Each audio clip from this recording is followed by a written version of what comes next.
Muito bem. Nós hoje temos esta figura que já é conhecida, uma pessoa bem-humorada, culta, uma pessoa estudiosa, mas é um ser multifacético.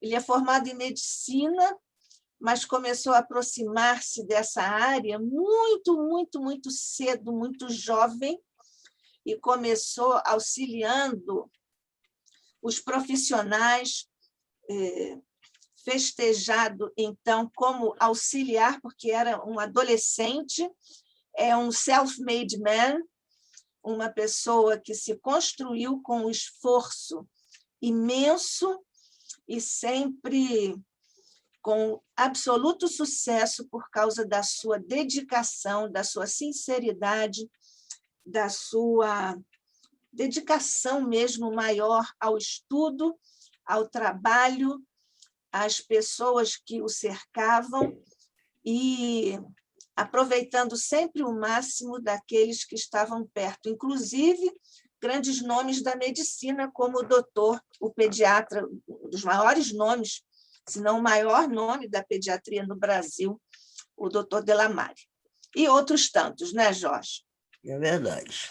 Muito obrigada.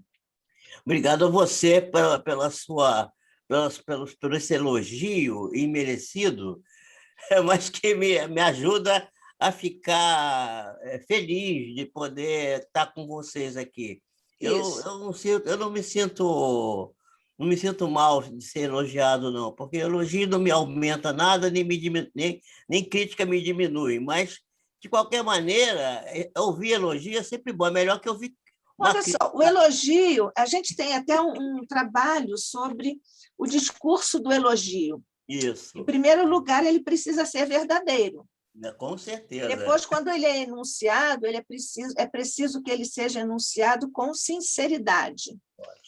Então, é o que nós fazemos aqui, e essa frase que você disse nos suscita algumas reflexões.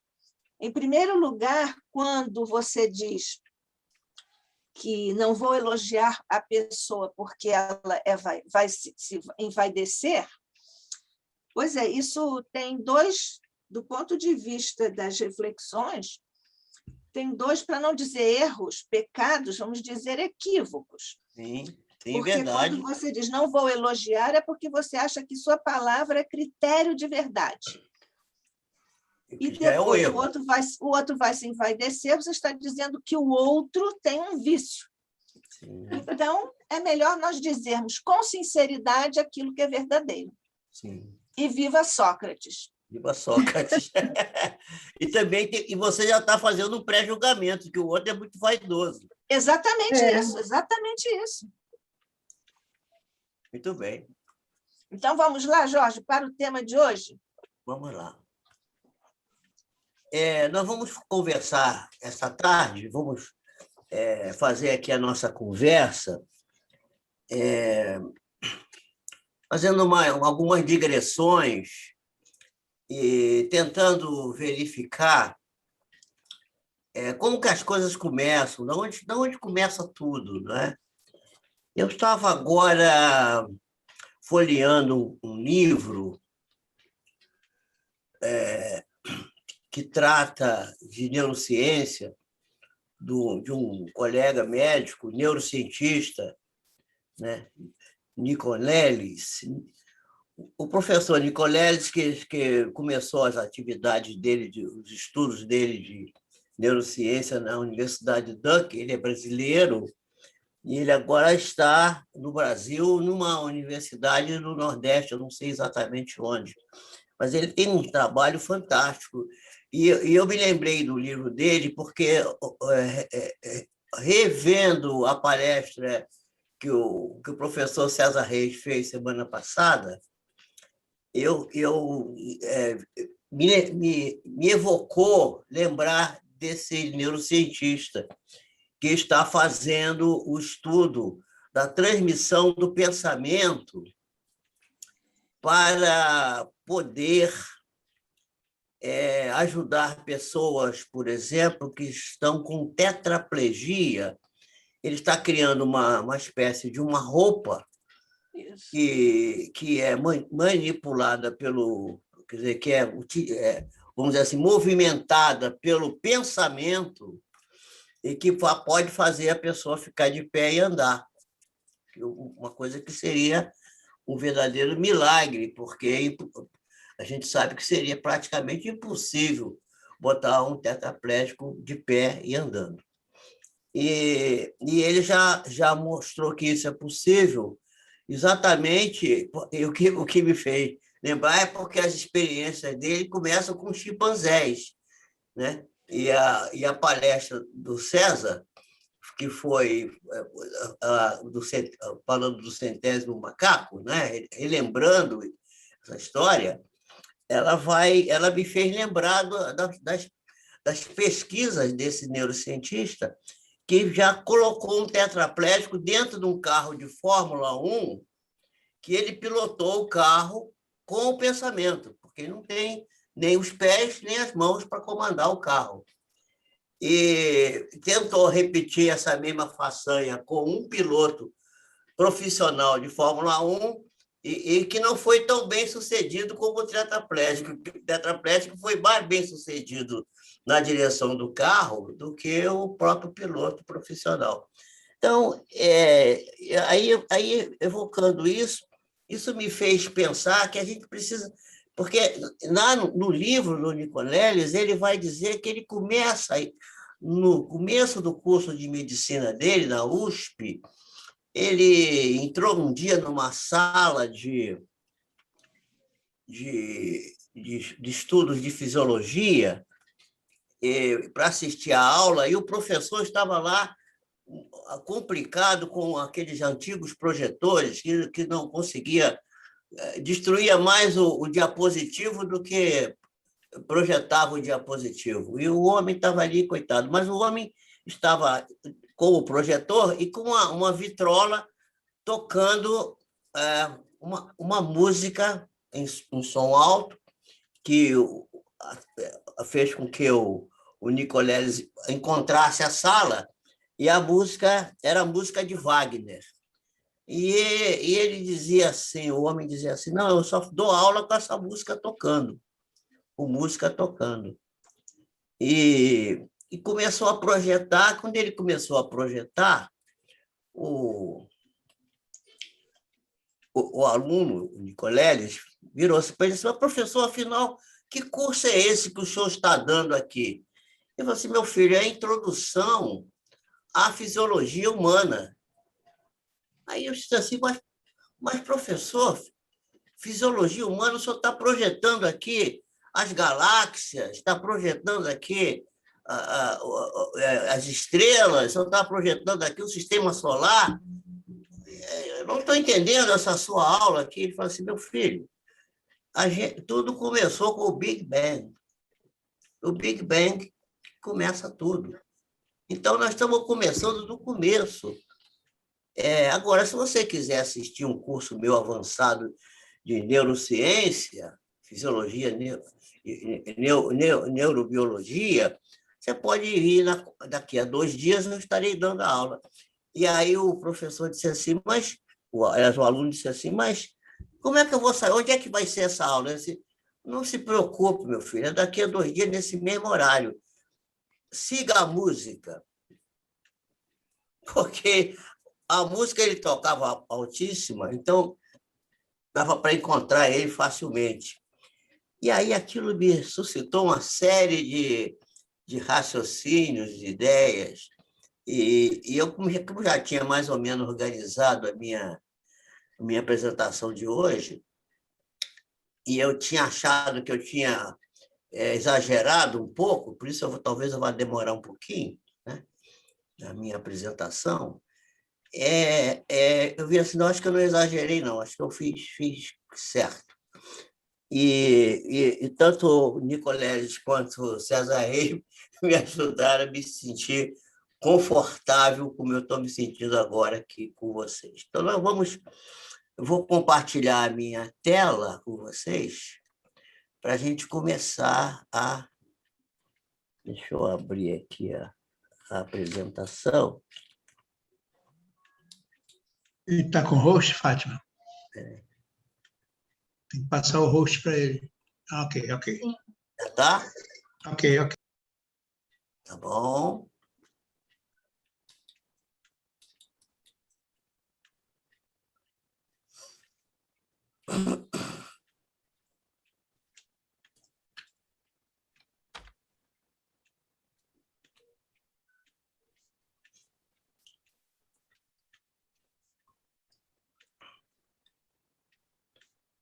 Bom, vamos lá, então, as necessidades humanas, né?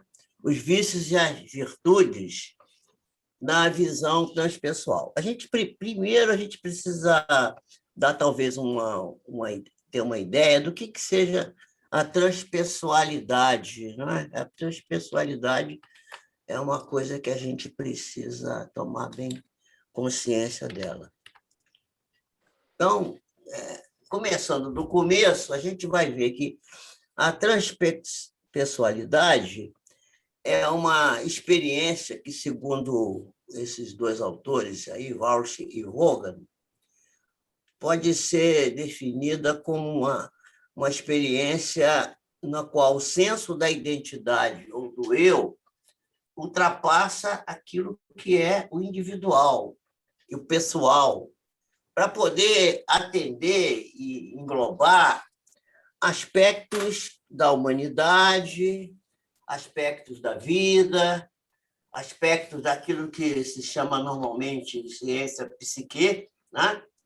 Que a gente sabe que é uma palavra grega que quer dizer espírito, né? E o próprio cosmo. Então, na realidade, é uma forma um pouco complexa de dizer que transpessoalidade é um estudo, ou melhor, uma experiência na qual a espiritualidade está envolvida.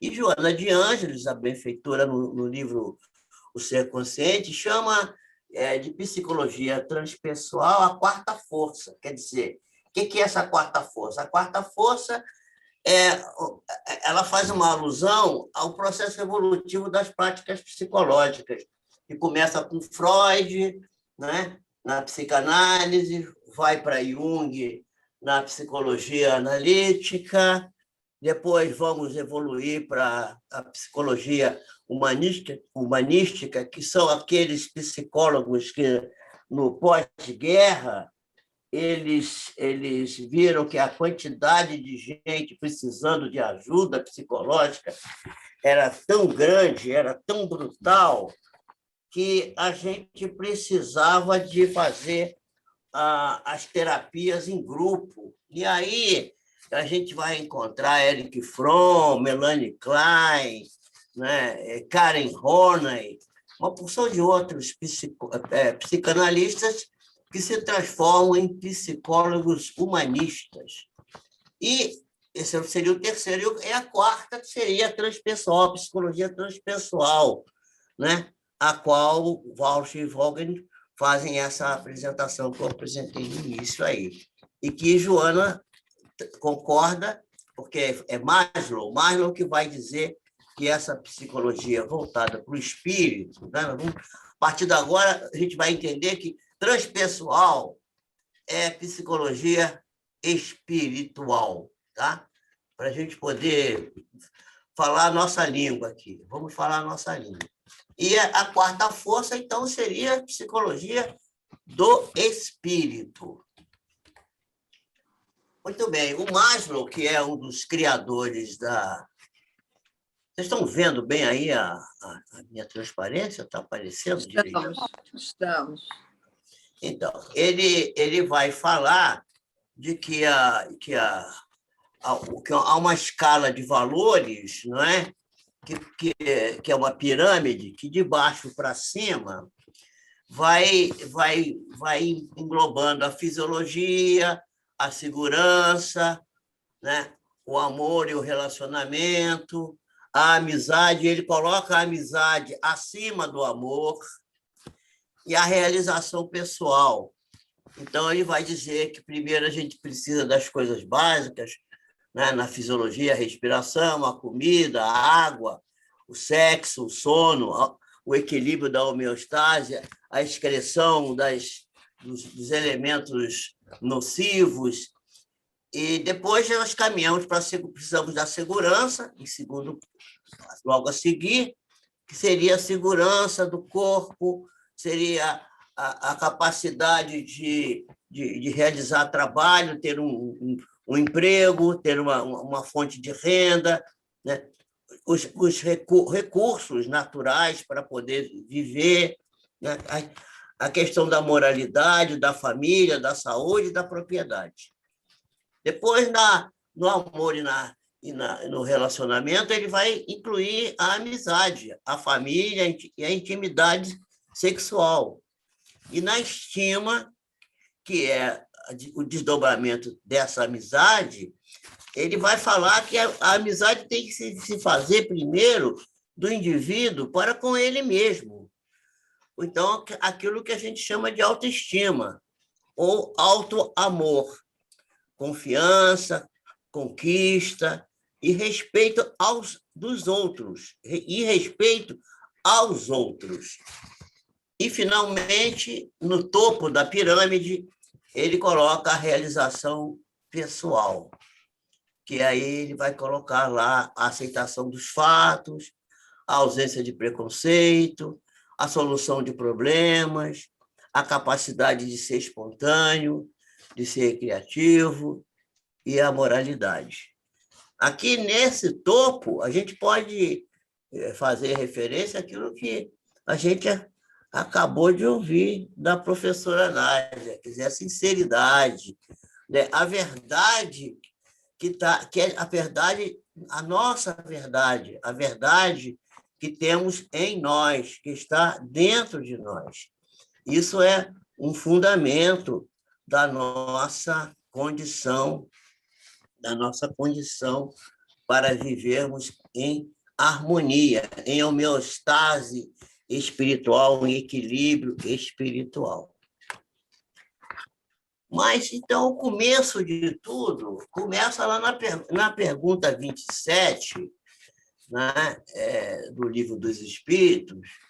Nós temos os caracteres gerais do universo, né, que é Deus, Espírito e Matéria. E, juntamente com Deus, Espírito e Matéria, os fluidos, que também já foram exaustivamente tratados aqui. Aliás, César Reis, na palestra dele, chamou muita atenção, e quem quiser um bom desdobramento sobre isso, volta lá na palestra dele da semana passada e vai ver lá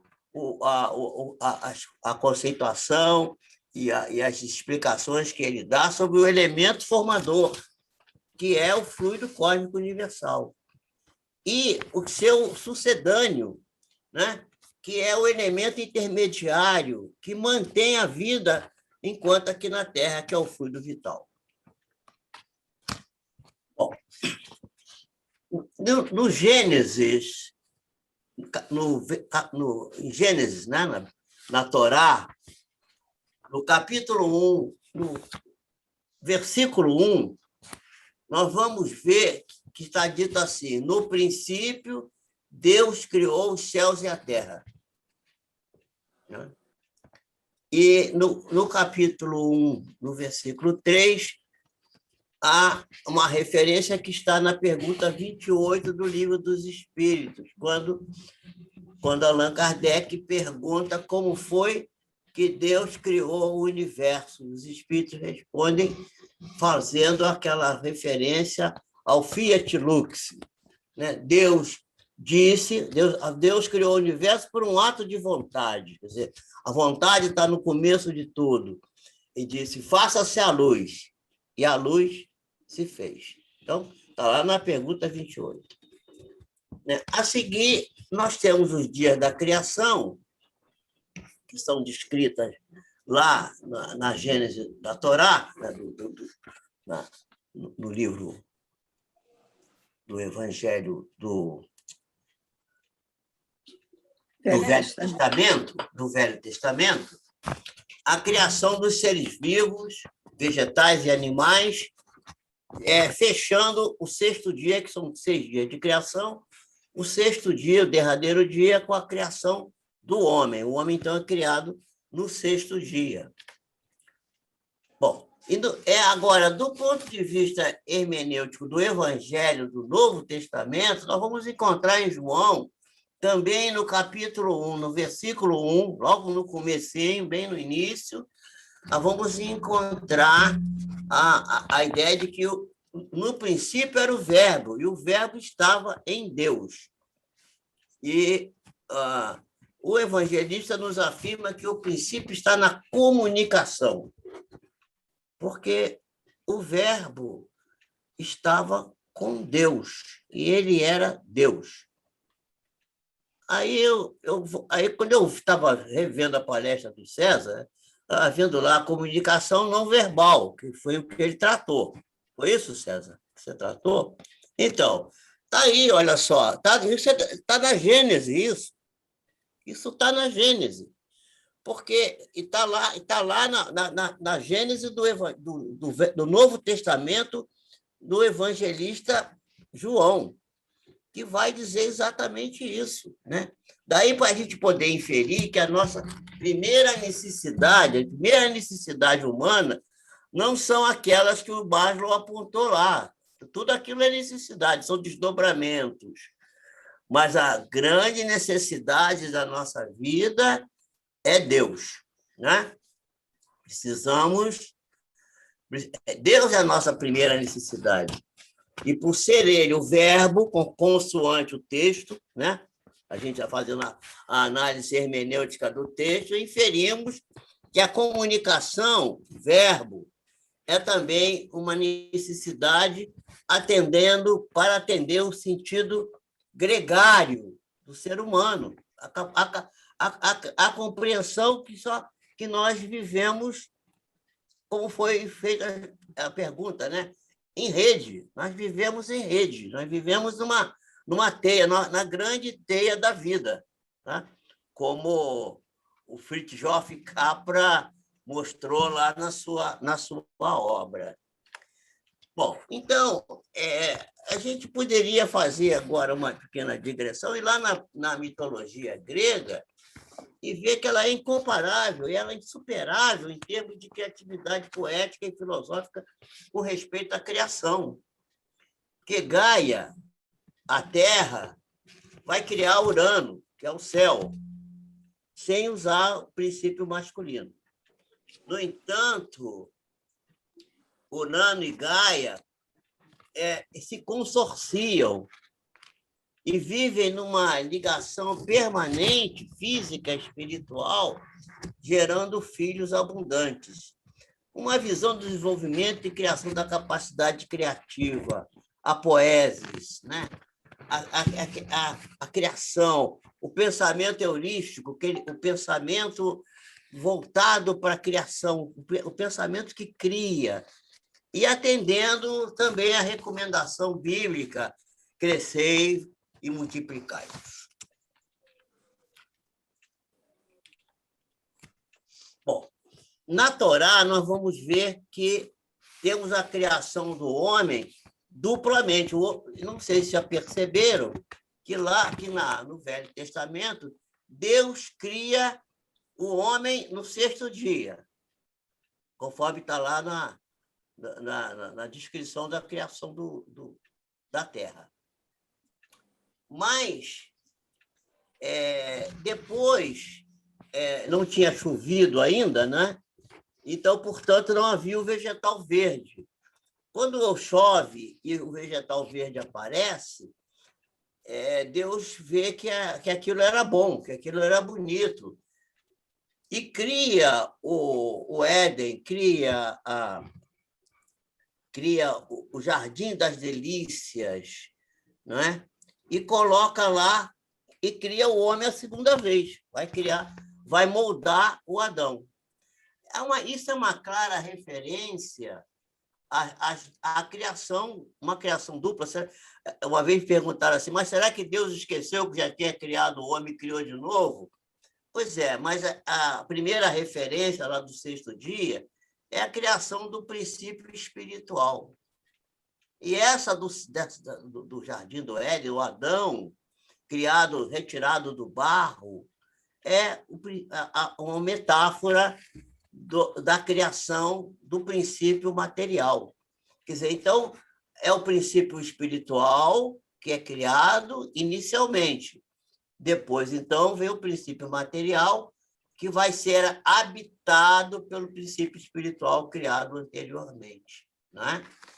E é interessante isso, porque com a chuva e aparecimento do vegetal verde, a gente vai verificar que aparece, então, esse vegetal clorofilado, que é indispensável ao ciclo do carbono e, evidentemente, da produção do oxigênio, que é primordial, necessário para a manutenção da vida na Terra. Né? André Luiz tem a oportunidade de dizer, eu tenho a impressão que é no livro Os Mensageiros, que nós já devíamos estar respirando a essa altura azoto, nitrogênio, e não oxigênio. Se nós tivéssemos feito o processo evolutivo um pouco mais rápido, como deveríamos já ter feito e que não fizemos. Se quiserem, podem recorrer lá a esse texto do livro Os Mensageiros, que vocês vão lá encontrar, não sei qual capítulo agora, não me lembraria, mas já para o final, fazendo uma referência que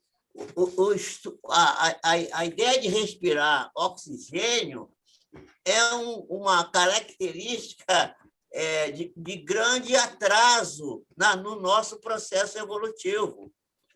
E a gente sabe que existem até guerras, gente brigando por causa de nitrogênio, que é absolutamente indispensável para insementar a agricultura, para servir, para adubar a terra, e a despesa, por exemplo, que o nosso país tem importando insumos ricos em nitrogênio, é uma coisa impressionante. Se a gente já respirasse nitrogênio, nós não precisaríamos mais sacrificar nem os animais para a nossa alimentação, porque a gente sacrifica o animal dando a desculpa que precisa da proteína. E nem o vegetal também seria sacrificado, porque nós teríamos, respirando nitrogênio, em nós próprios, todos os elementos necessários para formar a tão necessária proteína.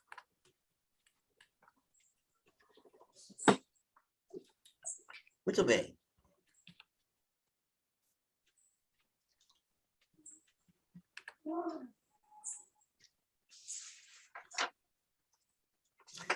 Bom, então, o que a criação do Éden é a criação do mundo perfeito. O paraíso bíblico é o espaço que as doutrinas heteronômicas criaram para a vida do homem gerado perfeito pela divindade, mas como esse homem errou o alvo, né? Aquilo que em latim se chama pecado, né? O peccato do latim, que o pecado nada mais é do que o erro de alvo.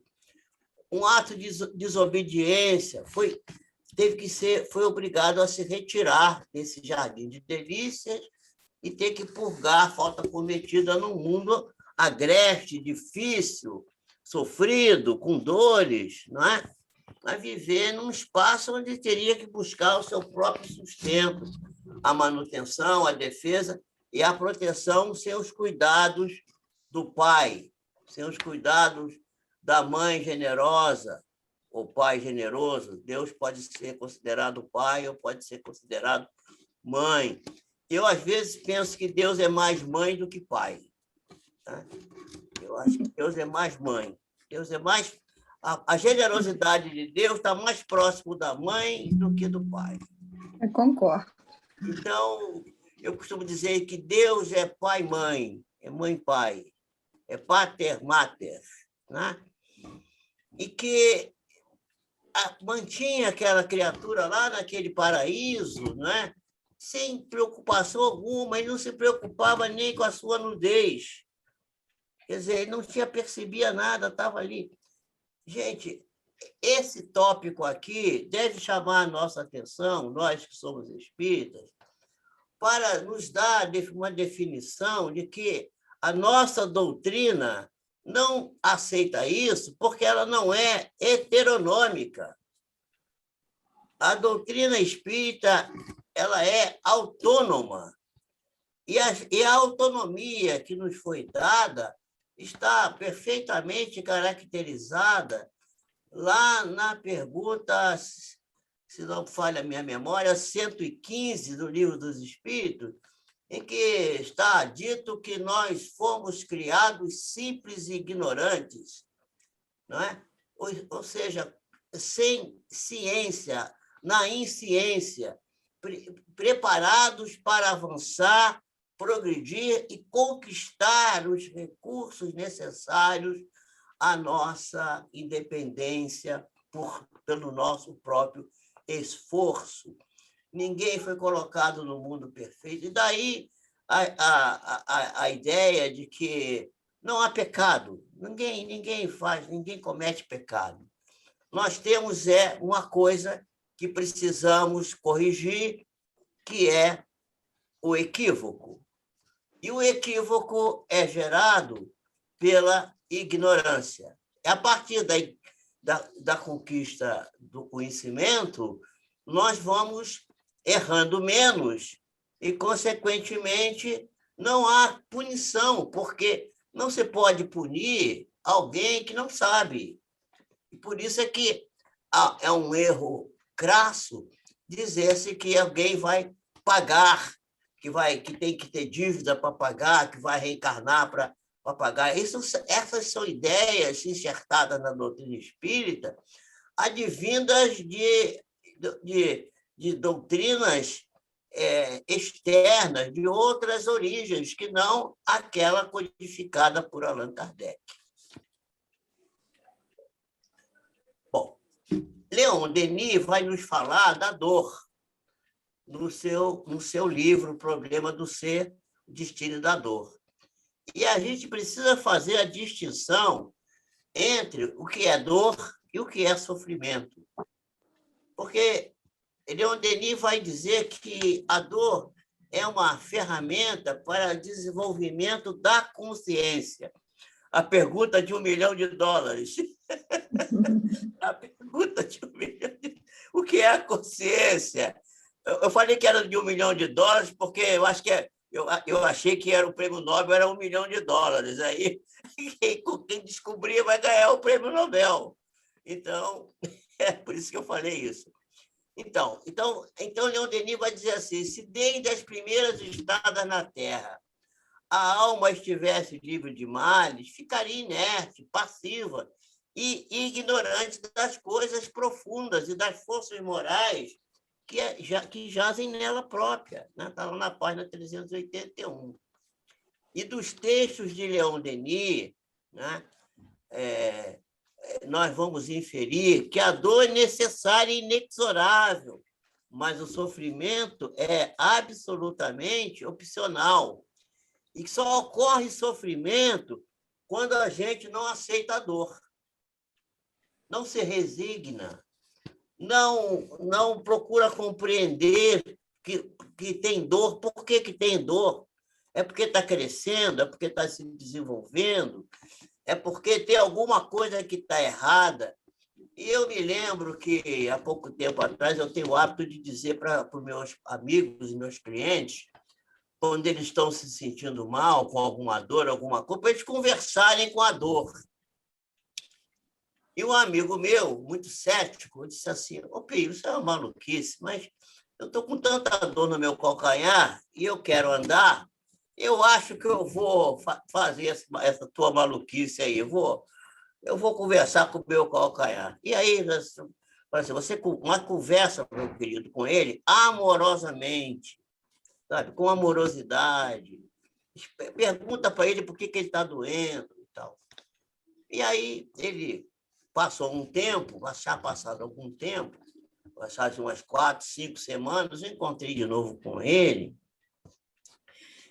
e perguntei para ele como é que está o seu calcanhar aí, o seu pé. Ele falou assim, rapaz, você sabe que eu até esqueci que eu tenho pé?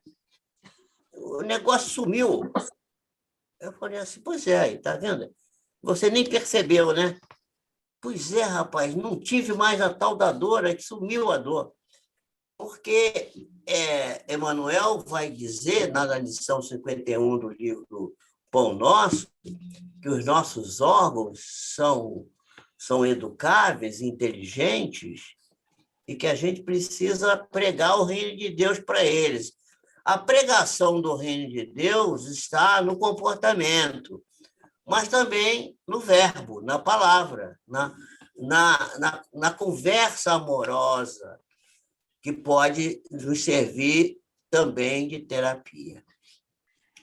Então, essa ideia de que o sofrimento e dor são coisas distintas, é preciso que elas entrem no nosso cotidiano para que a gente compreenda que, se a gente não aceita as vicissitudes, se revolta e estabelece um sentimento de rebeldia, a gente certamente vai sofrer.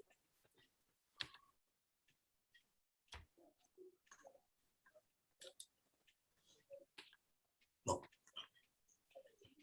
a dor e o sofrimento, então, a sanção que estaria ligada com a sanção do bem e do mal na consciência, está registrada minuciosamente em todos os atos. Quem fala isso é Leon Denis ainda, né? Nesse mesmo livro. E mais cedo ou mais tarde, essa sanção vai aparecer como severo juiz para o culpado. Quer dizer, o culpado, por que culpado? Aquele que se julga culpado, em consequência da sua evolução, que acaba sempre por ouvir essa voz e sofrer a sentença que lhe foi dada.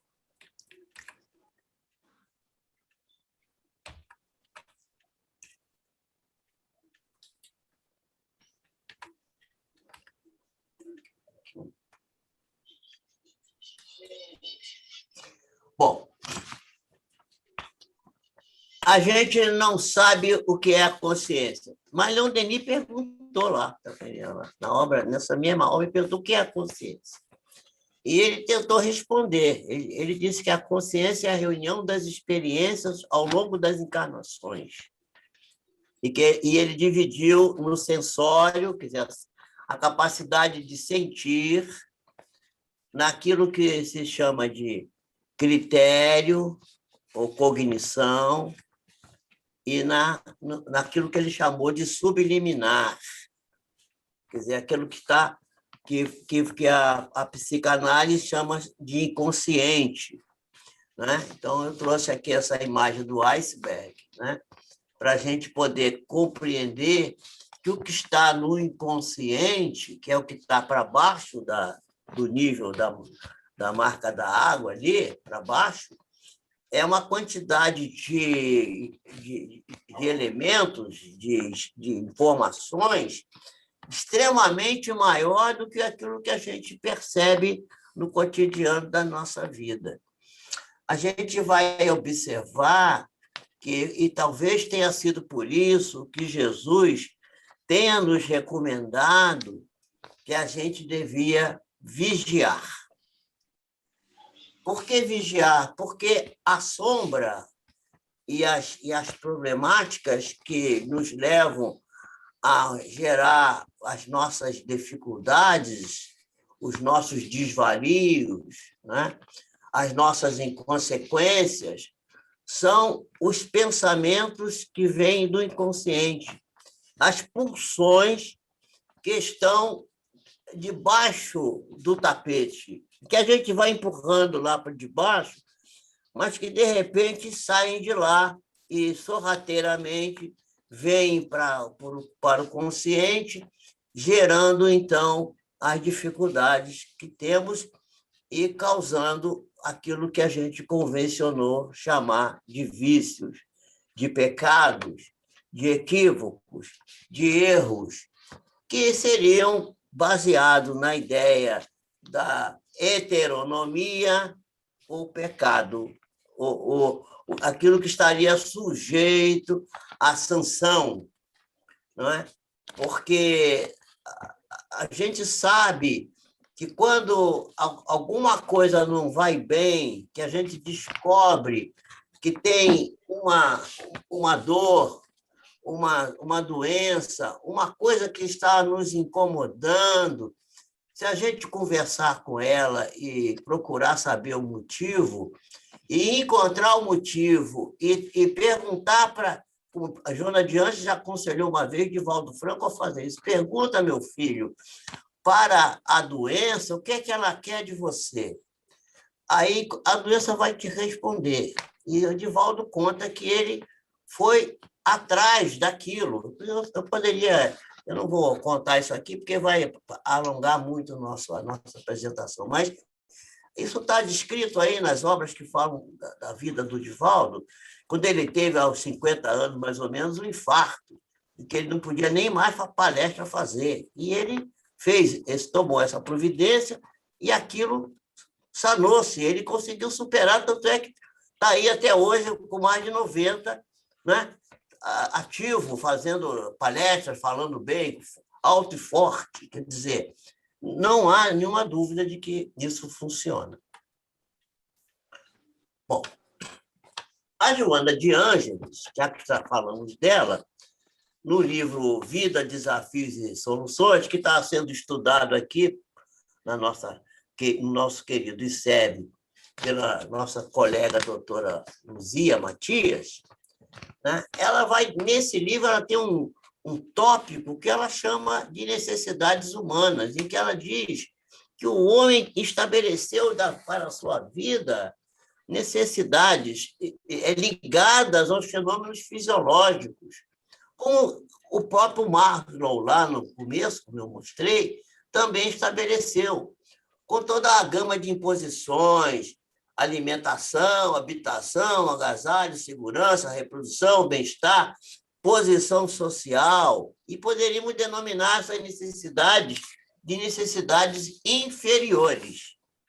Mas existem necessidades que são superiores, como a harmonia, a beleza, a cultura, a arte, a religião e a entrega espiritual. Tudo isso está lá nesse livro da nossa querida benfeitora Joana de Ângeles. E ela vai, então, concluindo, dizer que o início do processo evolutivo desenvolve-se inicialmente o instinto. Isso é também o que o espírito Lázaro vai dizer lá no capítulo 11 do Evangelho segundo o Espiritismo, no item 8, quando ele fala da lei do amor, que no princípio temos instintos, que é a semente do plantio em nós da grande árvore do sentimento. É a mesma coisa que diz o Lázaro. O Lázaro diz exatamente isso, que vai desenhando intimamente os recursos que vão servir para nós, para a manutenção da vida, o armazenamento dos produtos necessários para a procriação, para a defesa da prole, para a defesa do espaço físico que nós ocupamos, para o desenvolvimento da força física, desenvolvimento dos sentidos, né? O tato, o paladar, o olfato, e a capacidade de desconfiar do que está em torno, porque a gente pode ser surpreendido, até que a gente consiga completamente se apropriar da grande conquista futura que devemos ter, que é a percepção intuitiva, né? Que é a grande mediunidade, no meu modesto entender, apoiado por grandes nomes, como o próprio Leon Denis, que vai dizer isso, Miramês, que também diz a mesma coisa, e a própria Joana de Ângeles. Bom, nesse primórdio, quando o homem está ainda lá na fase instintiva, ele desconhece a sua realidade e a realidade do que está ao seu redor, o meio ambiente, os cuidados inconscientes da construção do seu instinto de conservação, de si mesmo e da sua própria espécie, com os seus sentidos de invulnerabilidade. O sentido de invulnerabilidade é que falha quando a gente começa a ter síndrome do pânico, porque a gente atravessa a rua e pode ser atropelado. Mas quem é que pensa que vai ser atropelado quando atravessa a rua? Mas a pessoa que está com o seu sentido de vulnerabilidade prejudicada, ela, dentro de casa, acha que o teto vai desabar e vai cair na cabeça dela. Porque ela perdeu essa capacidade de dizer assim, vai acontecer isso, mas não vai ser comigo. Ou pode até acontecer comigo, mas não vai ser agora.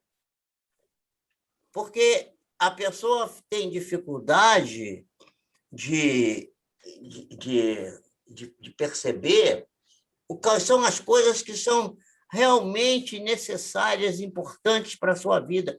Quer dizer, o homem vive numa luta constante com inúmeras dores no círculo dessa necessidade básica, porque falta discernimento do que seja o que é indispensável, que deve ser o número 1.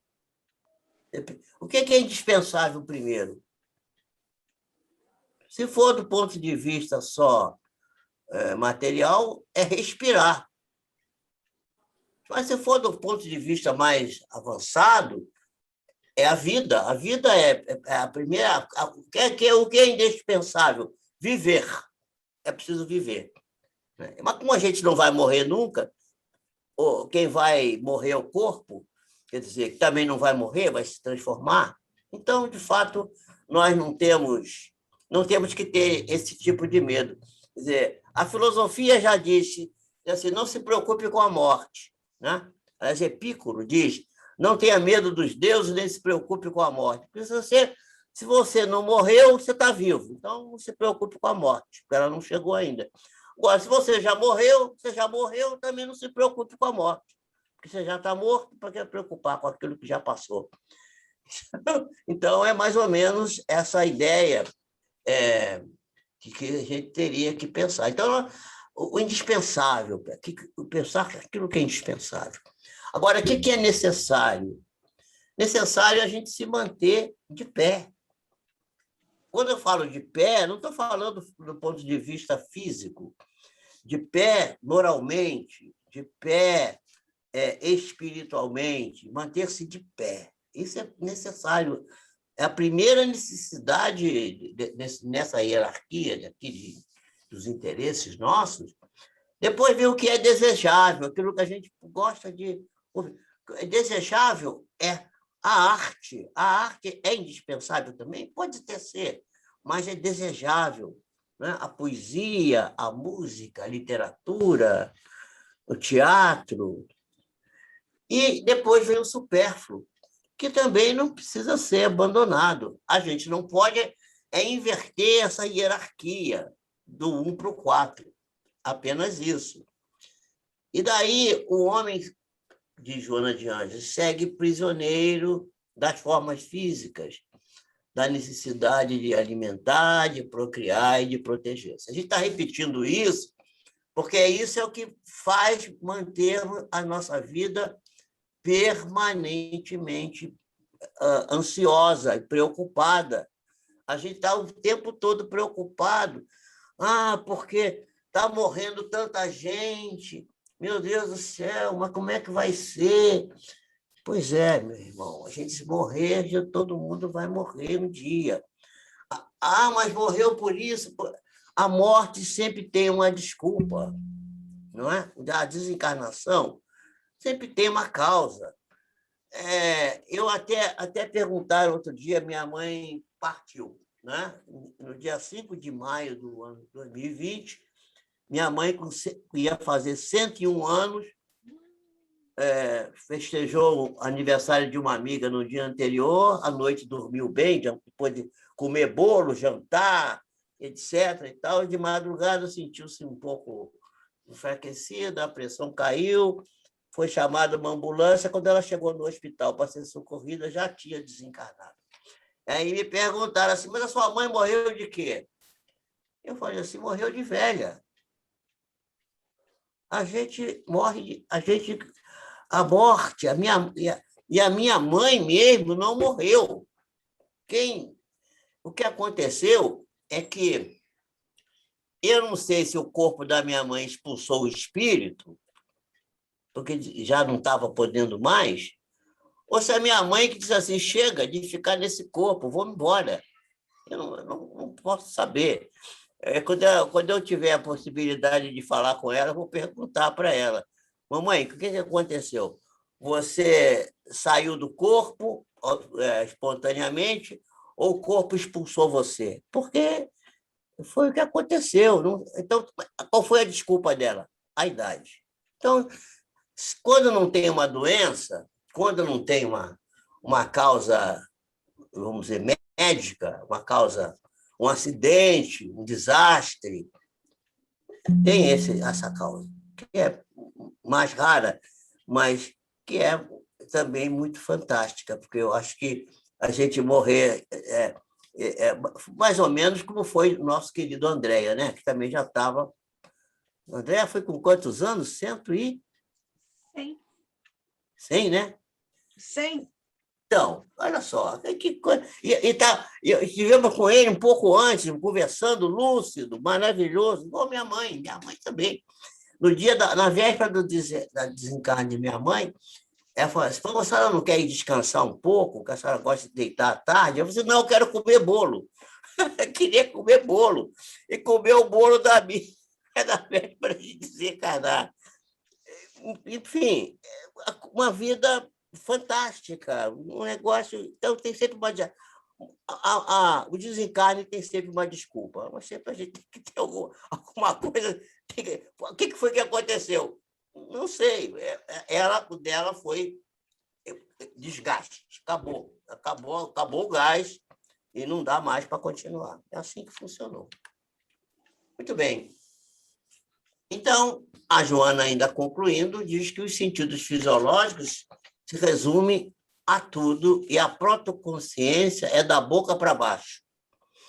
Quer dizer, a pessoa não tem visão, essa protoconsciência, essa pessoa que ainda não despertou, ela não tem ideia nem de que é um ser moral, um ser espiritual, que é um ser espiritual nem pensar, que é um ser psíquico. Nem essa ideia de ser psíquico, às vezes, atende a pessoa. Por isso que ela não pode ser acusada, não pode ser julgada, não podemos julgar, fez uma porção de coisas erradas, mas paciência, né? Porque o cérebro, às vezes, já está constituído, mas ainda está se desenvolvendo.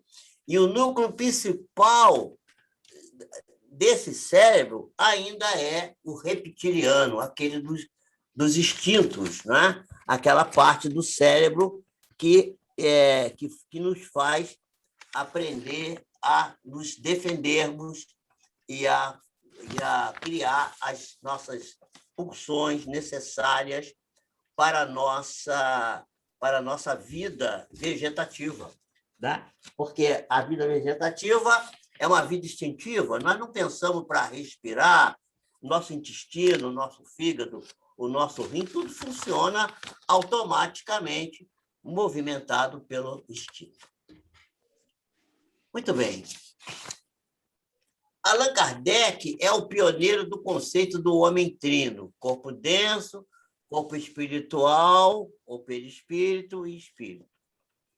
E no diálogo com Fedon, Sócrates dá os passos iniciais da metafísica grega na dualidade corpo perecível, alma imortal.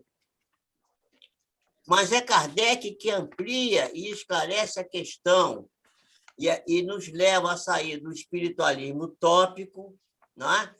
Do céu, do inferno, do purgatório, para o espiritualismo científico, que é a doutrina espírita. E a ideia do cérebro trino, que só nasceu com Paul MacLean nos anos 90, que cria a ideia da parte instintiva do cérebro, né? a parte... Deixa eu tirar isso daqui, que isso aqui está atrapalhando a visão. A parte instintiva do cérebro, que está no reptiliano, né? Está aqui no reptiliano. Aqui, o mamífero, que é a parte do sistema límbico, que é o emocional, o sentir, o se emocionar, o ter medo, né? E a parte mais importante, que é superior, o neocórtex, que é a capacidade da cogitação, do pensar, o racional. Muitos de nós ainda estamos aqui, nesse bateu, levou, que é o reptiliano. Então, e nós sabemos que, antes muito de Paul MacLean, que foi dos anos 90, Calderaro, instruindo André Luiz no livro No Mundo Maior, vai nos falar da casa mental, né? Uma casa de 3 andares. No andar de baixo está o passado, no andar intermediário está o hoje, o agora, está a capacidade de se preocupar com o que está acontecendo no cotidiano. E, na parte superior, está a região que precisa de se desenvolver, porque são as condições necessárias para a expansão da nossa consciência no caminho da consciência plena e caminhando para a consciência cósmica, que é, em última análise, vamos dizer assim, o objetivo maior que devemos buscar.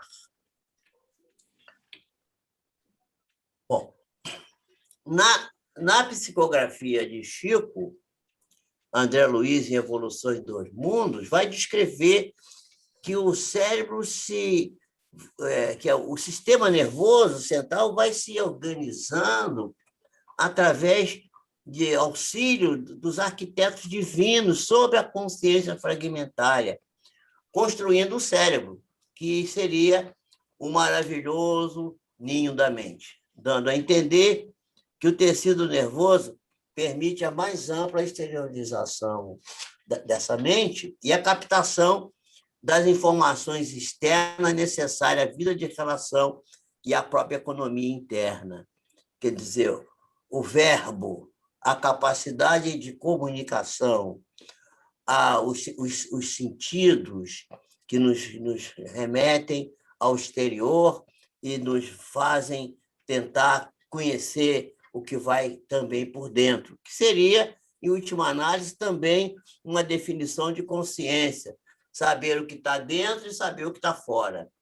Em medicina, nós costumamos dizer que a pessoa está consciente quando ela está lote, ou seja, lúcida e orientada temporo-espacialmente. Sabe quem é, o seu nome, onde mora, o que está fazendo ali. Tá? Isso é consciência, é isso. Né? Uma forma bem superficial de saber o que é consciência. Mas não deixa de ser um avanço já para que se possa compreender que aquilo que está fora tem uma visão, mas a gente sabe que a gente é muito enganado. Quem lembra da palestra da semana passada vai ver lá aquelas imagens que o professor César mostrou, mostrando que nem tudo que a gente vê é o que a gente está vendo realmente. A gente está vendo uma coisa, está interpretando, mas pode ser uma coisa completamente diferente daquilo que a gente acha que é. Então, e mais adiante, né, ele vai explicar que o processo evolutivo vai organizando e criando os veículos de manifestação a nível psíquico e físico, às expensas de quê? Do fluxo da energia, que ele chama de mento eletromagnética ou mento fisiopsíquica. E ele vai chamar as células de animáculos infinitesimais que se revelam domesticados e ordeiros. É perfeitamente compatível com aquilo que Emmanuel vai dizer lá naquela obra que eu citei lá do livro Pão Nosso, da lição 51. Então, obedecendo ao pensamento simples ou complexo que comanda a existência nossa. Aí nós vamos lentamente saindo do instinto para chegar à sensação. E o ser em evolução conhece o prazer. E conhecendo o prazer, ele se utiliza dele não só por necessidade instintiva, mas como recompensa e alívio da dor evolutiva. É nessa fase sensória, né? Primeiro temos instintos, depois sensações, e o sentimento só depois, que vai se desenvolver com facilidade o hábito, né? E o hábito, só para a gente lembrar, ele tem uma rotina, quer dizer, que começa com uma deixa, essa deixa leva a uma rotina, essa rotina dá uma recompensa, e a gente volta para a deixa para poder repetir de novo aquela questão. Aqui, a gente citou que a gente termina o almoço e precisa mudar o sabor da boca. Aí a gente procura o quê? Um cafezinho, uma fruta, um suco natural, ou se vai escovar o dente, uma sobremesa. Essa é a rotina. Aí sente o prazer do doce, escovou os dentes, fica com um hálito melhor, fica mais sociável. Então, sente aquela recompensa. E aquela recompensa vai fazer com que, num outro momento, volte aquela deixa, que é o depois do almoço. Isso aqui é um exemplo, mas isso pode acontecer em várias situações e ocorre em várias situações do nosso cotidiano, do nosso dia. Isso faz parte. E quando a gente começa a ter esse looping do hábito repetido, ele pode ser virtuoso, né? Por exemplo, escovar os dentes é virtuoso, mas pode ser, por exemplo, se você lembra de alguém, né? E começa a falar mal da pessoa. E aí você tem aquela recompensa de dizer assim, que bom, falei mal do fulano, não gosto dele. E aí aquilo vira uma rotina viciosa, que é o vício. Então, o vício do jogo, o vício do álcool, o vício de falar mal da vida alheia, o vício de qualquer outro vício, né? Os vícios mais terríveis, utilização de drogas, do cigarro, por exemplo, drogas lícitas ou ilícitas, tudo começa sempre se utilizando desse looping, né? Deixa, rotina e recompensa. Muito bem. Bom, parece que a gente vai... Acho que agora está na hora de a gente dar um intervalo, né? Assim, Jorge. Então, nós vamos dar um intervalo. 10, 15 e a gente minutos. Depois volta para fechar com os hábitos e os vícios. Isso. 10 ou 15 minutos você acha interessante para você? 10 ou 15? Eu não sei, pode ser 10 só. Ok, 10 minutos. Então. Meu cafezinho já está aqui, ó. Tá bom, até já. 10 minutos. Tá bom.